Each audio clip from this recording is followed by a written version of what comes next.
Soaked in Bleach is a documentary-style film that uses footage, interviews, and dramatizations to portray the death of Kurt Cobain from the perspective of Tom Grant. Tom Grant was hired as a private investigator by Cobain's wife, Courtney Love. Love hired Grant a few days before Cobain was found dead, but was already reported as missing. Shortly after speaking and meeting with Love, Tom became suspicious of her inconsistent stories and behavior. After catching her in several lies, Grant began to record all their phone calls as well as any other phone calls and evidence related to the case. This film uses those recordings as well as interviews, testimonies, and dramatizations to reveal information that was not released to the public or recorded on official police records at the time of his death. The police report stated that Kurt Cobain committed suicide in his Seattle home while under the influence of 3 times the lethal dose of heroin. Tom's recordings and testimonies, combined with interviews of Kurt's close friends and other people involved with the case, which took place over 20 years ago, suggest that Kurt was in fact not suicidal. The content in this film suggests Kurt Cobain's death was a homicide conspired to appear as a suicide. There are 4 rhetorical elements used in persuasive communication. These elements are ethos, pathos, logos, and kairos. Ethos refers to an appeal in ethics. This element uses ethics as a means of convincing someone of the credibility of the persuader. Pathos refers to an appeal to emotion, using pathos as a way of convincing an audience using an emotional response. Logos refers to an appeal to logic, and kairos refers to timing and placement. This documentary has a heavy appeal to ethos, as credibility is vital in any documentary. The audience must be able to believe the points being made for a documentary to be successful. Tom Grant leaves no doubts to his credibility as he uses actual phone recordings from the case from the 90s with Courtney Love as well as friends and family of Kurt Cobain. These phone recordings provide evidentiary support for the points Tom makes throughout the film, and they provide credibility for Tom while also highlighting the discredibility of Courtney through her inebriated calls and inconsistent stories. Other examples of ethos are police evidence, which is used to support arguments of foul play in Kurt's death, as well as to shed light on Seattle Police Department's wrongful handling of the case. Also, many former policemen and forensic specialists appear in the film to add their own interpretation of the evidence, as well as to provide testimony to the fact that while the case is still closed, many who worked on it believe it should be reopened. Photos and excerpts from Kurt's personal journal and suicide note provide a much more intimate feel to the story. They also connect the audience on a more personal level and help relate them to Kurt's internal troubles. Later in the film, Tom Grant confesses his feelings of guilt and remorse for the 98 and counting copycat suicides that followed Kurt's death. Tom feels that if he could prove it was not a suicide, he could prevent further suffering. Logos plays a major role in any successful documentary, and it is especially important when the object is to solve a crime. Whether a fictional police drama or a real-life court case, logos must be utilized to persuade an audience.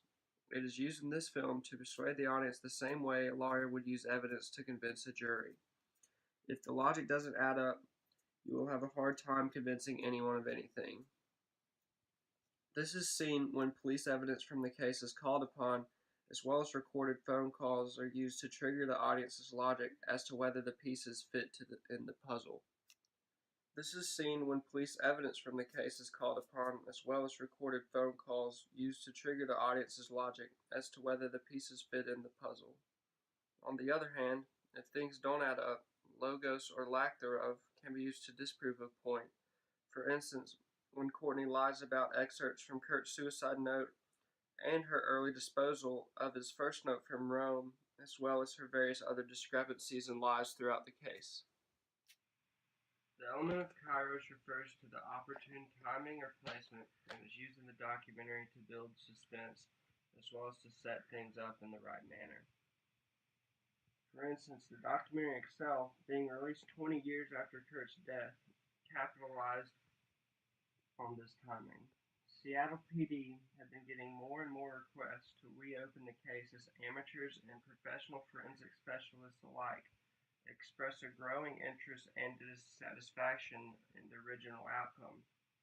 Also, just 3 months after filming the documentary, a new set of crime scene photos, 20 years old, was released to the public, inspiring many to revisit the case.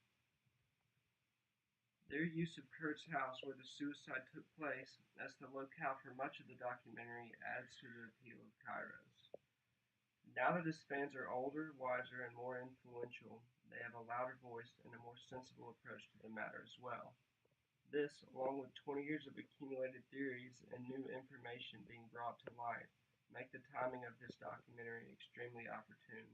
The visual elements used along with the rhetorical elements are extremely well done and complement each other to make the documentary as memorable and entertaining as possible, while still delivering a plethora of information so that the audience is well informed and influenced in a certain way without feeling like they've been forced into an opinion or herded.